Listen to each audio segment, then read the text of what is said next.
The wind carried dust and whispers across the dying light of the plains, painting the small frontier town of Ash Hollow in the color of fading gold. It was the kind of town where debts weren't written on paper, they were carved into the lives of the poor. Beneath the creaking sign of Miss Grady's saloon, a man sat with the weight of silence pressed against his chest. His name was Elias Boone, a cowboy with the quiet strength of someone who'd seen too much and spoken too little. He wasn't born to wealth or power, but his heart had learned to carry both pain and promise with the same steady grace. That evening, when the doors of the saloon swung open and a desperate father stumbled in, dragging a girl behind him with trembling hands, fate took a breath. The man's name was Harland Price, and he owed more than he could ever repay to the cruelest man in town, Clayton Briggs, the ranch owner whose smile was as sharp as his revolver. Briggs had lent money on the promise of harvest, but the crops had died in drought, and now the debt had come due in flesh. "She's all I have left," Harland rasped, his eyes hollow as the desert sky. "Take her and wipe the slate clean." The saloon fell to a hush so thick that even the piano keys stilled mid-song. The girl, Clara Price, stood still, her eyes like storm clouds trying to hold back the rain. She couldn't have been more than 20, her dress worn thin, her wrists pale against the ropes that bound her. Briggs grinned, slow and satisfied, and reached for her chin. "A debt bride," he said. "Seems fair." Laughter rolled through the room like thunder, cruel and careless. But one man didn't laugh. Elias Boone rose from his chair, his hat tipping low over eyes that carried a world of fire. "How much?" he asked quietly. The room turned toward him, confusion rippling like wind through wheat. Briggs sneered. "What's that, Boone?" "How much?" Elias repeated, his voice steady as iron. "To pay the debt in full." Briggs chuckled darkly, leaning. "You? Pay this debt? It ain't money I'm after, cowboy. It's ownership. She'll be mine till death settles the account." Elias took a step closer, the wood groaning beneath his boots. "Then let me pay it with forever," he said. For a moment, silence claimed the saloon again. Then, slow and dangerous, Briggs's grin faded. "You'd marry her?" "If that's what it takes," Elias answered, his eyes never leaving Clara's. "If a soul's worth something in this town, then hers is worth saving." Murmurs broke out. Men shifted uneasily, some ashamed, others afraid. Briggs' jaw tightened, but he saw the defiance in Boone's gaze and the crowd watching. Finally, with a bitter smirk, he spat on the floor and said, "Fine. You want the debt, cowboy? You can have it. But remember this, what's mine don't come easy." With that, he threw the ledger down and stalked out, his boots striking sparks from the boards. Clara didn't move. She just stood there, trembling, eyes locked on Elias like she couldn't decide if he was mad or merciful. He took off his hat and knelt before her, cutting the rope around her wrists. "You're free now," he said softly. "No one owns you." Her voice barely rose above a whisper. "And who owns you, mister?" Elias smiled faintly. No one ever could. The crowd began to murmur again, the tension melting into disbelief. Boone walked her out of the saloon, the setting sun behind them burning the horizon into a river of fire. For the first time, Clara breathed without fear. But as they reached the edge of town, a shadow lingered behind, the shadow of Briggs's rage, waiting to settle the score. That night, under the endless spread of stars, Clara sat by the campfire, the glow painting her face in gold. "You didn't have to do that," she whispered. Elias stared into the flames. "No," he said, "but sometimes a man's got to fight for something that ain't his, just to remind the world what's right." The night wind carried their silence across the prairie. Somewhere far off, a coyote cried, and in that lonely sound was the echo of everything that had been taken, and everything still to come. Dawn broke over the plains like a blade of light, cutting through the cold silence that had hung heavy through the night. The fire had burned to embers, and Clara awoke to the soft rustle of Elias saddling his horse, the morning wind pulling through his hair. She watched him in silence, unsure how to speak to a man who had changed her life with a single sentence. He'd taken her from the edge of despair and given her something she didn't recognize: hope. But hope, she soon learned, was a dangerous thing on the frontier. When Elias turned toward her, his eyes were softer than the dawn itself. "We'll head north," he said. "There's a preacher in Carson Bend. We'll make it right, in the eyes of the world." Clara frowned. "You mean to marry me for real?" Elias paused, tightening the strap on his saddle. "I meant what I said. Forever's a debt I intend to keep." She didn't know whether to weep or smile. A stranger had bought her freedom with a promise that sounded more like poetry than law. But in his voice she heard no pretense, no pity, just a quiet strength that steadied her like the earth itself.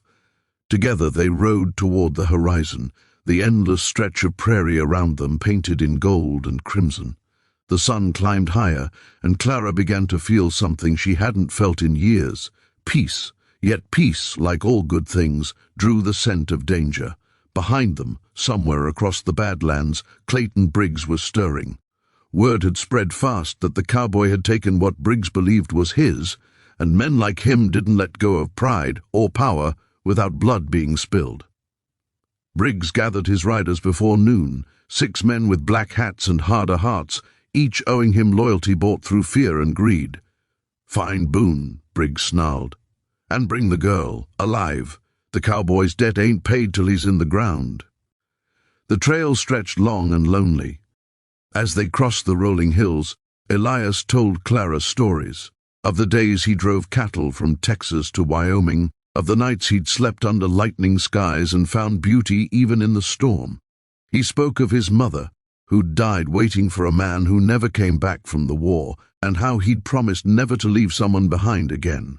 Clara listened, her heart unfolding in quiet wonder. "Why help me?" she asked at last. "You didn't even know me." Elias smiled faintly. "Maybe I didn't need to. Sometimes the good Lord puts someone in your path and you don't ask why. You just stand between them and the fire." The way he said it made her chest tighten. It wasn't love yet, not quite, but it was something deeper, something that felt like the roots of it. By sundown they reached an old barn near the river bend, half broken and leaning like a tired soul. Elias decided to rest there for the night. As he built a small fire, Clara sat watching the sky turn from rose to indigo. "You think Briggs will come?" she asked quietly. Elias didn't answer at first. The look in his eyes told her everything. "He'll come," he said finally. "Men like him can't stand losing what they think they own." He drew his revolver from the holster, checked the cylinder, and slid it back with care. "But he'll find out soon enough. Some things can't be bought back." Clara felt fear crawl through her veins, but Elias's calm steadied her. When the fire crackled low, he spoke again, voice soft as a prayer. "If I don't make it, you ride north. There's a cabin past the ridge with a white fence. Tell the woman there Boone sent you. She'll know what to do." Clara turned sharply. "Don't talk like that," she said, her voice trembling. "You're not going anywhere without me." He smiled at that, a rare warm thing that reached his eyes. "Then I reckon we'll both stay put." The night deepened, and somewhere in the distance, the faint echo of hoofbeats began to grow. Clara's heart raced. Elias rose slowly, his shadow tall against the moonlight. "Stay behind the barn," he whispered, "no matter what happens." She wanted to argue, but something in his voice, calm, unyielding, kept her still. The hoofbeats grew louder, then stopped. 6 figures emerged through the dark, torches burning like devil's eyes. Briggs was at the front, his face carved with fury. "Boone," he bellowed, "you think you can steal from me and ride off into the sunset? I'll take her back and bury you where you stand." Elias stepped out from the barn, his hand resting loosely on his holster. "She ain't yours, Briggs. Never was. You can have your money, but her freedom ain't for sale." Briggs sneered. "Money's not what I came for." Then, with a sudden motion, he drew his gun. The world cracked open with gunfire. Elias moved like a storm unleashed. 2 shots rang out, dropping the first riders before they even knew where death had come from. Clara screamed from behind the barn as firelight flared and shadows danced in chaos. The air filled with smoke and dust, the scent of gunpowder burning through the night. Briggs charged forward, fury blazing in his eyes. Elias met him halfway, the 2 men clashing not just with bullets, but with every ounce of will and pride left in them. Briggs fired. Elias staggered, a crimson bloom spreading across his shoulder, but he didn't fall. He raised his gun one last time, his voice steady even through pain. "You can't buy forever, Briggs," he said, "but you can die trying." One shot, then silence. Briggs fell face first into the dust. The others fled into the dark, their courage scattering like leaves in wind. Clara ran to Elias, tears streaking her face as she knelt beside him. "You're hurt," she whispered, pressing her trembling hands to his wound. He smiled faintly through the pain. "Just a graze. I've had worse." She shook her head, her heart breaking under the weight of everything he'd done. "Why?" she cried. "Why would you risk your life for me?" Elias looked at her, the firelight flickering in his eyes. "Because you were never a debt," he said softly. "You were the reason a man like me remembered what forever means."